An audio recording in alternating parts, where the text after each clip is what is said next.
right, guys. So today we have a wonderful guest. So I'm here with Thevenin, CEO and founder of Blockchain North. So we're going to start out. We're going to have Flo talk a little bit about himself and just provide us with a brief intro. So my name again, Jewel Wade. I have around 15 years of experience working within technology and finance. So Flo, if you could speak a little bit about yourself, and then we'll dive a little bit into your journey. My pleasure, Jewel. Thanks for the invite. And, talking about yourself is always either the easiest or the hardest. So I don't know. I'm just going to try to offer value to people. So very first, my basics. I mean, I'm half French and half Dutch. I grew up between France and later the Netherlands. I spent 5 years of my life traveling globally between Southeast Asia, Africa, the Middle East, Europe, and North America, which is how I landed in Canada, working in the sort of content marketing space and running projects. Big part of my life, not just the time, but just kind of, the experience. And more recently, so in the last, let's say 9 years, in Canada, 10 years actually, I've been running projects across Alberta, BC, and now I live in Quebec. Helped build a media company called thefutureeconomy.ca, which all we did was interview leaders in Canada across all industries, government, academia, civil society, etc.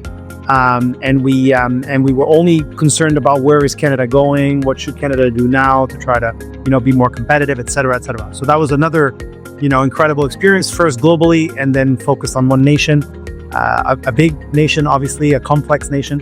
So that kind of gives me this ability to, I think, connect the dots and connect with people and various issues. I'm not like a deep expert in any field, including in blockchain, but I do have this unique experience that makes me definitely global in terms of my thinking, and macro more than micro.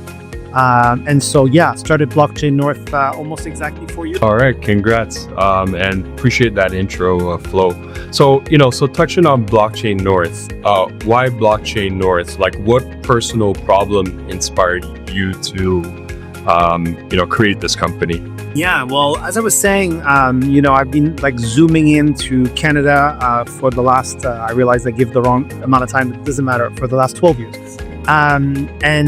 So obviously you become enamored by the country you live in. Of course, you also love to criticize it. And my job interviewing leaders also gave me that lens of like, this is what we're doing great and this is where we really suck and where we really need to work on.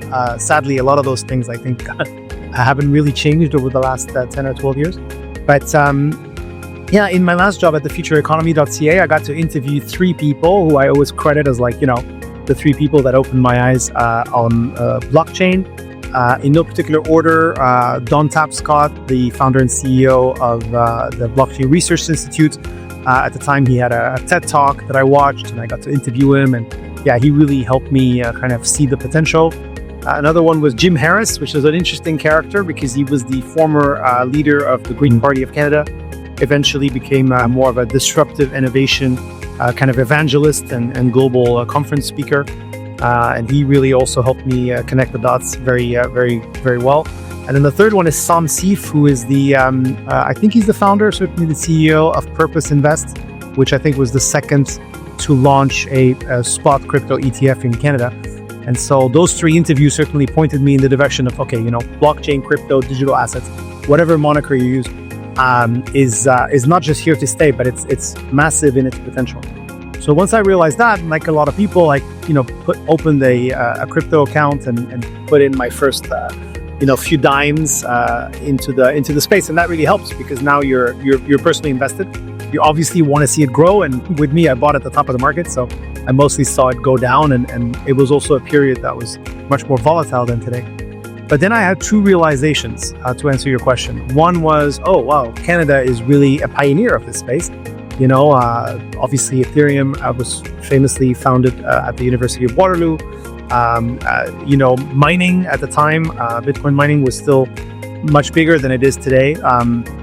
In Canada, we have a lot of energy resources and cold climate and things like that. I think at the time we were maybe number 2, number 3 in the world in terms of hash rate. The second realization was that we basically weren't really communicating proactively that leadership. that Canada clearly has. I mentioned the ETFs as well, right? That we were the first 4 years before the US, which is, significant, 3 or 4 years. So anyway, so that was a paradox, on the one hand, we're leaders. On the other hand, we're not communicating as leaders. And in my work in previous media projects in Canada, I also faced that, in the oil and gas industry, where I felt the industry was not controlling its own narrative. And as a result, becoming the victim of other narratives, whether they were, opponents to the industry or they were competing markets or, So having done projects globally in media and then having helped build the future economy, I was like, well, I think I have an idea. I don't have all the answers, but I have an idea. Why don't we just start talking a lot more about, blockchain in Canada and doing interviews and events and, just basically starting to do something. And so that's the why, that's why I created Blockchain North, because I basically want Canada's leadership to be recognized at home, because we're a vast country and people don't often realize what's happening, from one corner of the country to the other. But of course, the holy grail is also to get Canada more. It's understandable. And then, so touching on that, in terms of some of the lessons that you learned, right? What was it like, say, building a blockchain media company in, a traditional financial environment such as Canada? That's such an interesting question. I feel it's slightly noted in the way you frame it, and rightfully so. Yeah, I mean, look, Canada is, in many ways, I would say socially is a progressive country, but in more economic terms, and in terms of its entrepreneurial culture, definitely less so. Exactly where you place the cursor, kind of maybe depends who you're speaking to. I mean, the short answer to your question is not easy. It still isn't easy. You're kind of at the intersection of two difficult industries. Media, which has been, kind of disrupted now for maybe 20 years and it continues. And of course, crypto and blockchain, which still faces a lot of headwinds, even if it's, more clearly now accepted, here to stay, and on a more steady trajectory. So, I mean, I don't know. It's hard to exactly pinpoint what the main challenges are. I mean, I'm mostly focused on what I can control, right? And those are like more internal managerial talent, kind of imperatives, processes, etc. But I would say that the amount of support and buy-in that you get when you tell people in Canada that you're creating a new company is it's less than I was, because I mean, entrepreneurs, and this isn't just to tune my own horn, I am one small entrepreneur, but entrepreneurs writ large in any country, they are the creators of, our economic engines, right? And so if you think about Canada, without our railway, without our oil and gas industry, without our forestry industry, without our aerospace industry here in Montreal where I live, et cetera, we wouldn't have an economy. So I feel like there's a lot of talk in Canada about supporting entrepreneurs. There's a lot of programs, a lot of, subsidies, et cetera. But at the end of the day, I think taxes is an issue for most entrepreneurs, especially not in a silo, but like if you compare with, should I move to the US? Should I move to Dubai? Should I move to the Cayman or whatever? There's competition, right? So taxes is definitely an issue.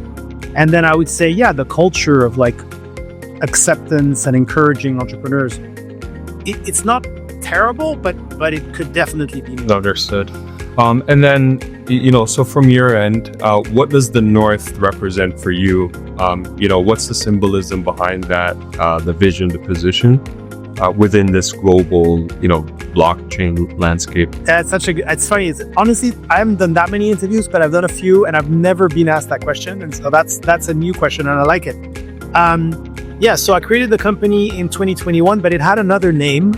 It was actually called Crypto News Canada. And then we rebranded, I think it was 3 years ago now, or 3 years in January.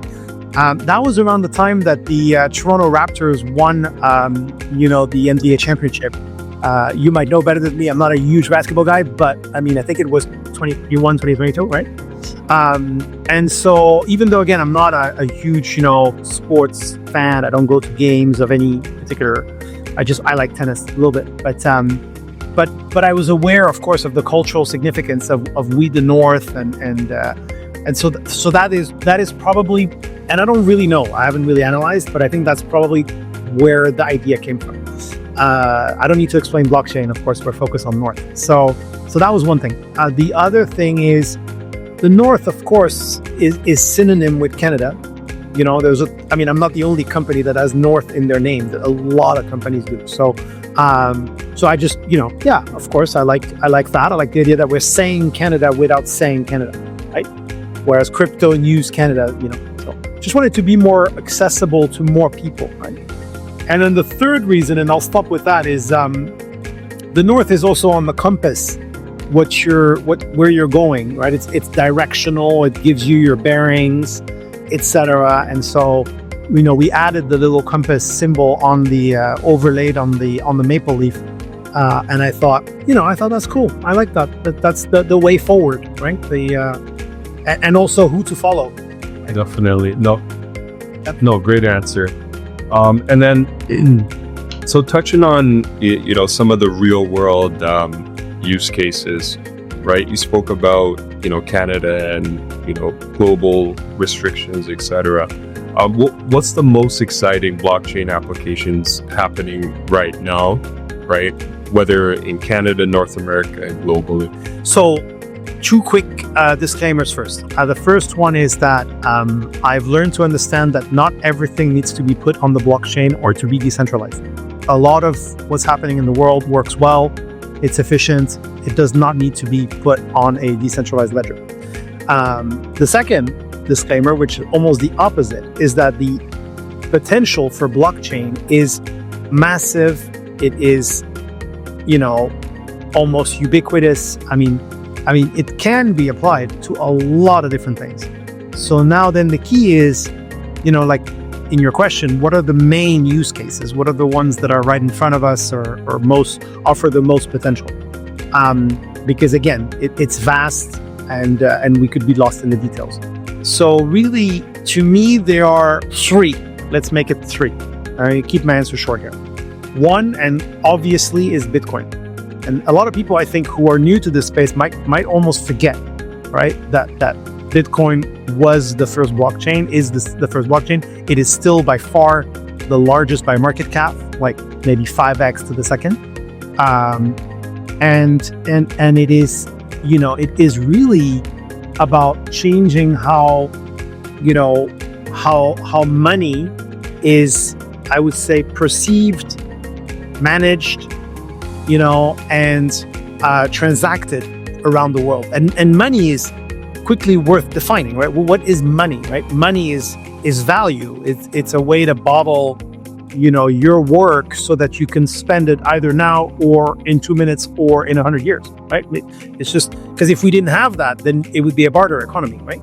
So money is actually a very important thing. It gets a really bad rep around the world because people think, oh yeah, super rich and yachts and corruption and all these things, but, or they think, oh, it's such a superficial thing, we should be thinking about other things. But I mean, the reality is that it's a major aspect of the way humans live on this planet and trade and travel and all of that. So revolutionizing that. And then why? Well, because money has been co-opted, money's been, poorly managed, by, at the top of the list are governments and our central banks, and then it trickles down into our economy, and then it has actually a lot more negative impact, that kind of, systemic, mismanagement, inflation, corruption, all these kind of things, and the single point of failure issue as well, right? The fact that, because it's not decentralized, because it's managed by one central bank or one bank, or it is easy to attack or to corrupt. End of parentheses. So Bitcoin to me is the single biggest use case, and it's very important for people to understand. It is also a very interesting chapter that I'll touch on, but which is energy grids, load balancing. Energy grids are complicated. The source of energy is not always close to where it needs to go, so there's a lot of stranded assets, a lot of waste. And so if we can now generate money in the form of Bitcoin at the source, and then we can transfer it easily because it's fully digital, to another place where maybe it's needed, and then build infrastructure around that. As I said, I'm going to keep it short, but that's an incredible use case. So Bitcoin by far and large is number one. The other big one is tokenization. And tokenization, just like I said about blockchain, can apply to a lot of things. Typically, they talk about RWAs, real world assets. So think about real estate, right? Real estate it's not very easy for someone in Zambia or in Bangladesh or anywhere really in Sweden to buy real estate in Canada. Maybe they would want to. Maybe it's a really appealing market, right? But it's almost impossible, right? But now if you tokenize it and put it on a decentralized ledger that is transparent, that is accessible easily on a variety of platforms, that allows fractional ownership, now you make the market way more liquid. And that's really interesting. 24/7, globally accessible, et cetera, et cetera.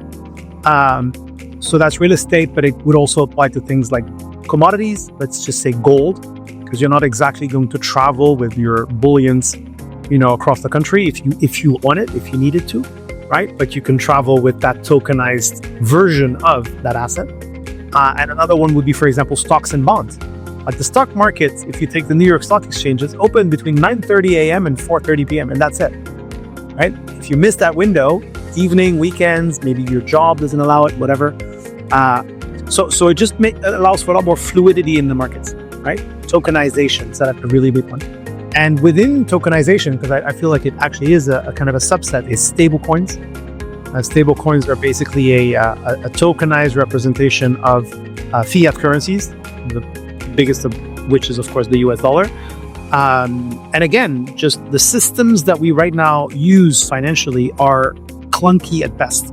They're not digitally native. It's like a patchwork of like agreements and middlemen and processes, and it doesn't have to be like that, right? I mean, the reality is if I send you $100 and you're wherever else in the world, it's just ledgers that are just being adjusted, right? There's no real transfer, right? And so now if you have a decentralized ledger, like a blockchain, it's even easier, even more efficient. And so stablecoins are, as we speak, in Canada being legislated through the Stablecoin Act that was just announced. The US is a few steps ahead of us with the Genius Act and soon the Clarity Act. This also becomes a strategic imperative for a country, because if the other country, has a much more efficient way to transfer value and tokenize their currency, then people are going to be using that tokenized currency, especially if it's called the US dollar. So for Canada, it's a really, urgent priority. So Bitcoin, tokenization, which includes stablecoin. The third one I would perhaps consider is, around things like value chains, for example, credentials, health records. I gave the example at a presentation recently that when I moved to Canada in 2012, obviously I had to change what was at the time my Dutch driver's license into a Alberta driver's license, not a Canadian driver's license. And then when I moved to Vancouver and subsequently to Montreal, I had to, again, go to the office and, paperwork and pay and, because the license is not the same in one part of Canada to the other, let alone a different country. And that kind of stuff, I think it frustrates people. Health records, you get a new doctor, you move, or even if you don't move, and now they don't have any of your background information, and you need to cobble together all this data. And, it doesn't need to be like that. A decentralized ledger, you own the data, you control what you share. That would be a huge way forward, and that would apply for governments, for all kinds of institutions. And then you touched on stable coins, right? What are your thoughts on stable coins and also the future of payments? Well, I mean, I think I've already touched on what I think of stable coins. I think it's it's basically digitizing and kind of stepping into the future of what payments is going to be. And like I said as well, a lot of payments today are actually quite clunky. There's a lot of operators in between that we don't see, but that justify why you pay. I don't know. In my case, I think I pay $20 a month just for the right to have a bank account. Fair enough. I don't leave a lot of money in my bank account personally, by choice. But typically this is not how banks were, making their money. Maybe that's what they have to do now. But there's just credit card fees and remittance fees and it's just the whole system is basically not really in the interest of the user, right? And just inefficient, slow. When I say slow, people might think, well, if I tap with my credit card, it's really quick, right? But they're not looking at it the right way. It's more what, the finality of the transaction, right? And it's because the transaction is not final that you have all these operators who then need to, validate all these things and do all these checks and balances. And so I just think that the future of payments needs to be digital first, global first. Even if you're sending a payment from, me in Montreal, you in Toronto, but the whole system should just be on global networks. There should. I mean, the other thing we haven't touched on is the fact that we are in 2025, almost 2026, and we still don't have a global currency. When we live in a world that is more global than ever. Like I used to think I was special growing up, being half French, half Dutch, and moving across those two countries quite regularly. But now being 47, when I talk to people, in their 20s, a lot of them are new Canadians, by the way.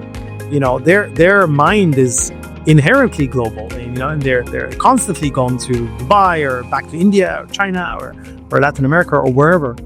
And so it's a form of friction that we don't have a global currency, right? And that's what Bitcoin proposed.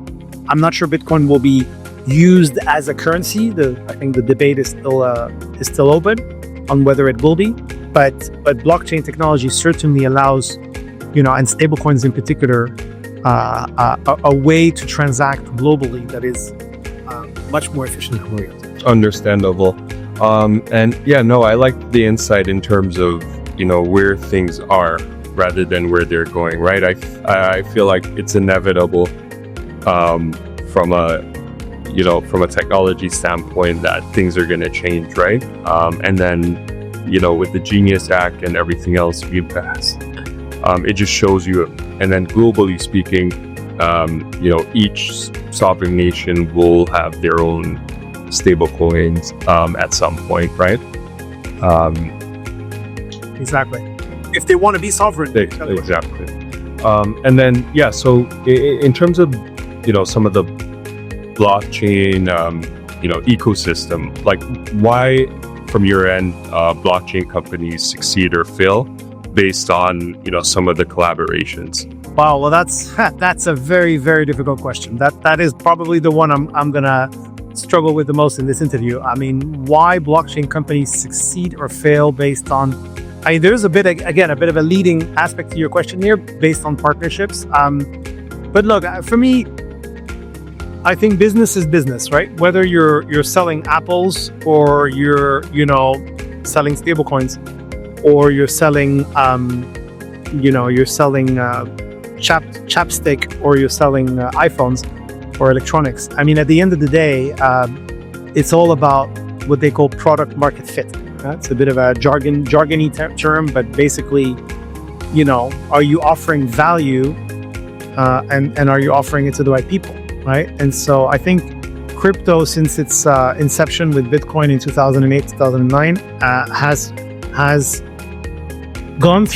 certainly gone through cycles naturally because of Bitcoin and other reasons, but it's definitely gone through boom and busts, and it's definitely been the Far West, I would say, up until probably this year, last year. Things are really, regulation is coming into place now.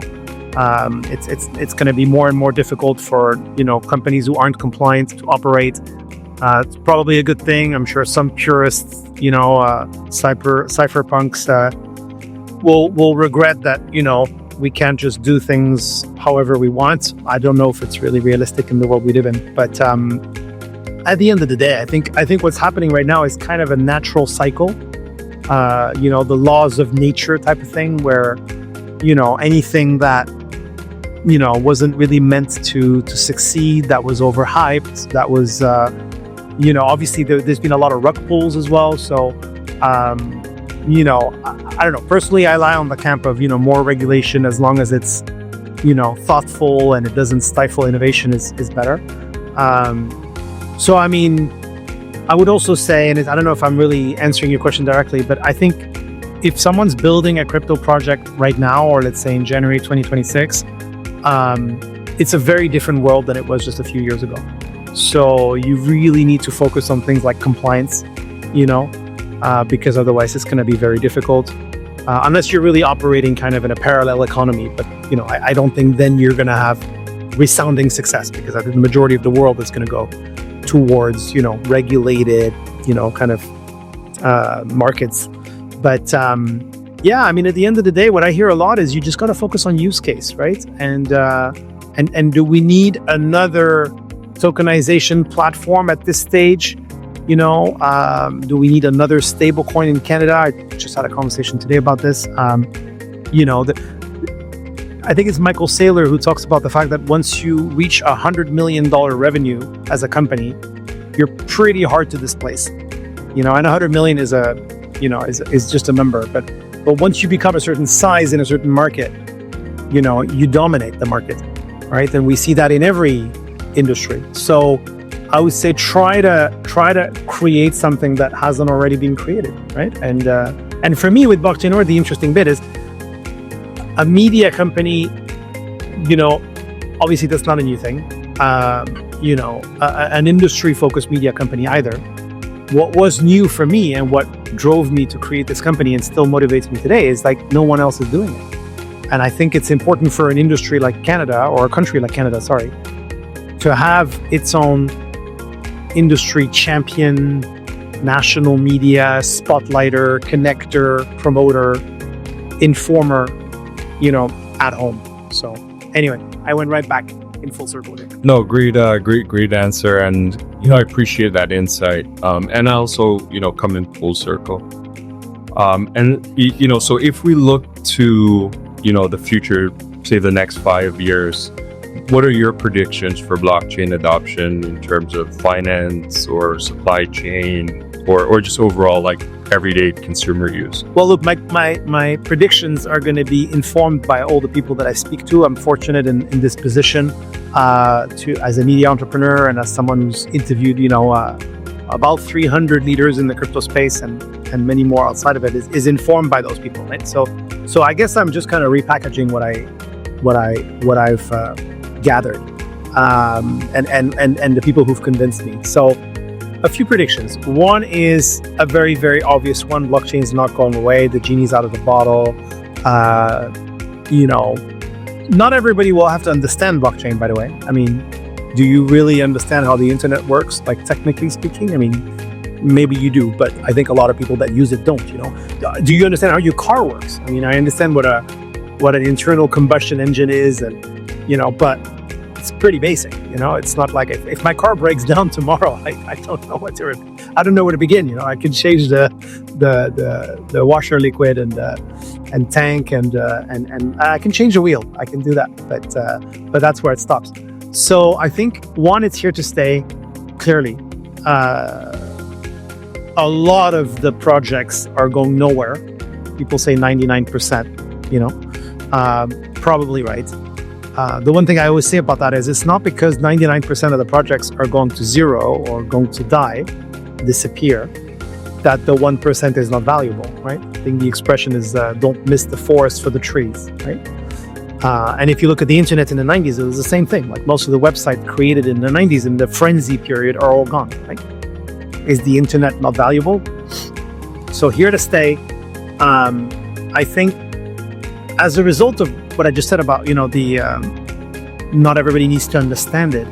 I think the term blockchain, crypto, etc., those terms, they're going to be known by the people who are in it right now, but maybe the whole bigger, because I think there's 4% adoption globally, something like that, so it's still very small.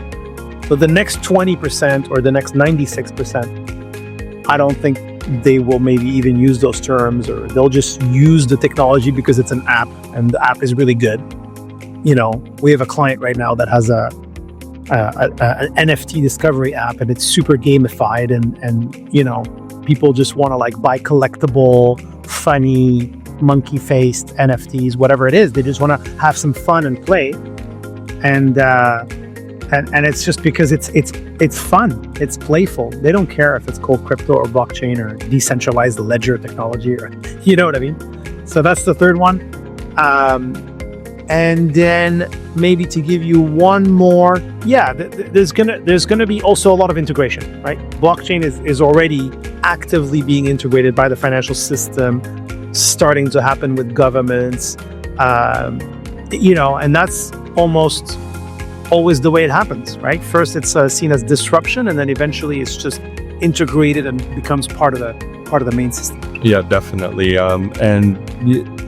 So it's centrally adoption at some point, right? So there comes a critical scale or mass scale in which it's undeniable, right? Now it's a part of the fabric of society. So, I think exactly. So with that being said, from a thought leadership standpoint, why do you think most people still misunderstand like blockchain, and how are you changing that with Blockchain North? That's another big question. So look, people misunderstand it because it's complicated, complex. It has a lot of ramifications. It's almost philosophical, right? Why do we need to decentralize, right? And Bitcoin, why do we need to revolutionize money, right? My money works pretty well in Canada, right? The thing is, innovation often happens at the fringes, and Canada is not the fringes in terms of, economic or social terms, right? And then you go to Argentina, or you go to Nigeria, or you go to Vietnam, and there they have real problems that Bitcoin solve, and that's why the adoption rate is the highest, right? So I think that's the other thing about education is like, who are we talking about educating here, right? If it's Canadians, it's going to be very, very hard. If it's Vietnamese people, you barely even need to educate them, right? And then I heard a good one too on our spaces last Thursday. We interviewed Anthony Anzalone, who's known to have burnt a Banksy and turned it into an NFT, made a lot of money, and then built a business around it. Really interesting, really smart guy. And he was saying basically nobody cares about the tech. What they want is a solution. You just need to give people. So it's not about educating them. It's not about force feeding concepts or ideas, in their head. It's about creating a product, like I described, this NFT discovery app that they're just going to love, and then they're just going to want to use it, and then they might start, out of curiosity or need, understand it a little bit better. So anyway, long story short, people don't understand it because it's complicated, probably unnecessarily complicated. Also because it's still relatively new. Like we are basically, again, I was on Spaces today again, actually, with Michael Turpin, who wrote a book called Bitcoin Supercycle. And he said we are right now halfway in the adoption curve of blockchain. And he compared that to like the mid to late 90s with the internet. Right? In the mid to late 90s, not everybody. I got my first computer in 1999. I was 19 years old. I didn't have a computer before. I didn't even really use a computer that much until then. A little bit, but and so it was university basically that made me need to get one and get one. So we are only at that stage of the adoption curve, which means it's still pretty early. And I think for a lot of people, not everybody's an early adopter, right? So those are some of the reasons. There's also a lot of vested interest against this industry. I think it's starting to change now, but there's been a lot of narrative against crypto's pet rock, crypto's rat poison or whatever, by people that carry a lot of influence, like Michael Diamond of Morgan Stanley or Warren Buffett, for example, who people probably wrongfully godify, right? And so what are we doing about it? Well, it's not easy. We're trying. Like I said earlier, it's first of all, I think it's about just talking about it and creating content and being regular about it and trying to spotlight, this technology, the innovators, the people. I really believe that showcasing the people of this industry, many of which are just really, ambitious, globally minded, young as well. And so that's kind of exciting to see what they see. And then the other thing is to try to to try to maybe make it a bit more accessible, a bit more fun, even sometimes a bit self-deprecating, not being arrogant about the content, about the subject matter. On the contrary, maybe recognizing that things are a bit too complicated and nerdy and they just need to be a little bit more, kind of accessible to people and understandable in their own terms. So, but we're very much still working on it. We haven't figured it out completely yet. Yeah, no, definitely. I think making it digestible, palatable, so to speak, simple and easy. That even like your grandmother. I remember a little while ago, my mom was telling me about like crypto, and she was like, "Oh, did you buy any doggy?" And I'm like, "Doggy? Those?" Yeah. So I started laughing, but then that's kind of that's huge adoption, right? So you have different generations learning about crypto and so on, and making it accessible for them, making it easy for them to understand. So I think that's extremely important. So if we look in terms of what you're doing, and we look in terms of legacy and purpose, how do you want Blockchain North to be remembered in shaping the digital economy? You want me to write like my federal plaque right now? Is it been 50?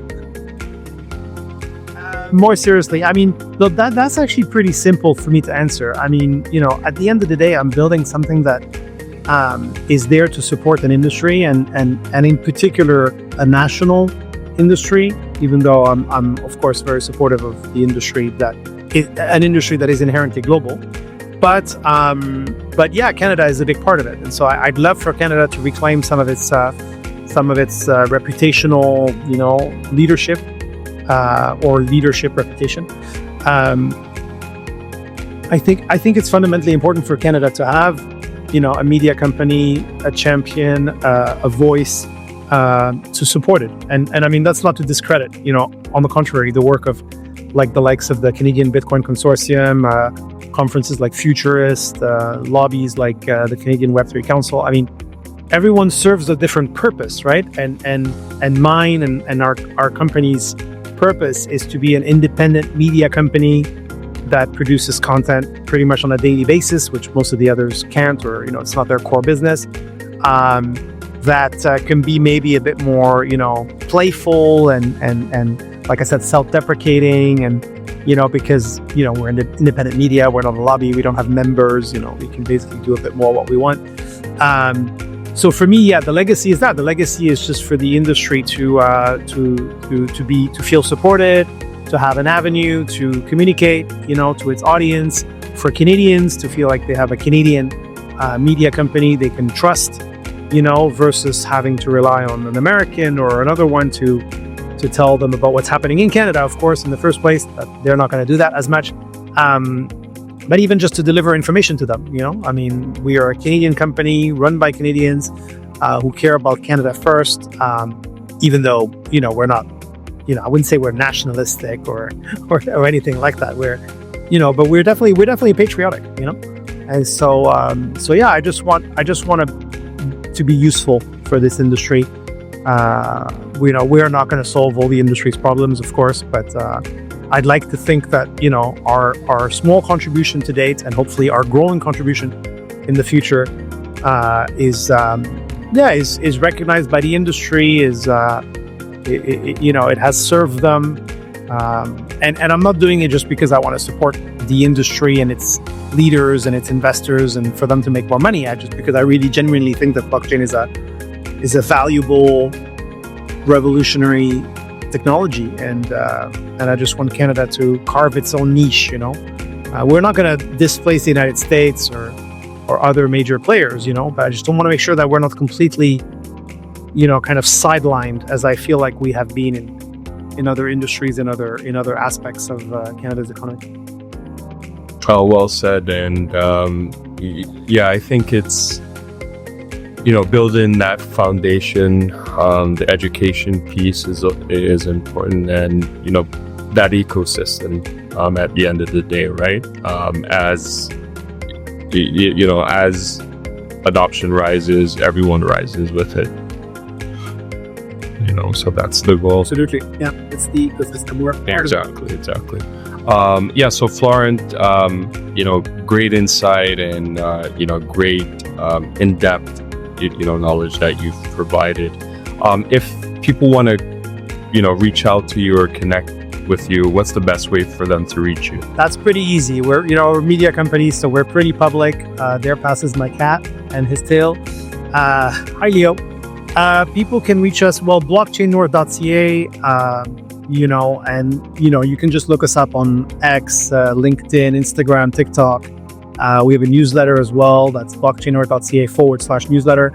It's a pretty good start because we send it every Wednesday at 5 p.m. and it's Canadian, but it touches on a lot of things that are happening in the world. You'll find a lot of valuable insights, news, information about jobs and events. So it's a nice kind of Canadian curation of content about blockchain in Canada and globally. And you can follow me as well on LinkedIn, on X. Again, pretty easy to find. Future Flow is my handle on X. Future without an E. On the X, we're Blockchain North with one N. Somebody's got the full Blockchain North handle, and I can't get it away from them somehow. So that's that. All right, sounds good. So, Florent, appreciate the time again. And Oh, and one more thing. We're on every Thursday at noon Eastern Time. It's called Crypto Canadians. Encourage people to come because we get great guests. People can interact directly with our guests, ask questions, etc. It's every Thursday at noon Eastern Time. It's called Crypto Canadians. All right, sounds good. So Florent, appreciate the time again. Love the insight and all the different topics that we discussed. And look forward to more. In terms of events, as you said, in terms of Spaces Live and just the whole, I would say, ecosystem, right? As thing grows and adoption grows within Canada. So Florent, again, appreciate the time and giving your insight. Well, thanks for the invite. Thanks for the flexibility. I know I postponed this many times, but look, we did it. Hopefully it was worth it. We got a little cameo by Leo right there. And also apologies for the light. It went from like daylight to almost dark over our interview, and my little yellow light now makes the whole area looks like I don't know what it looks like. It just looks a bit funny, but it doesn't matter, right? I mean, hopefully the insights are valuable. So thank you.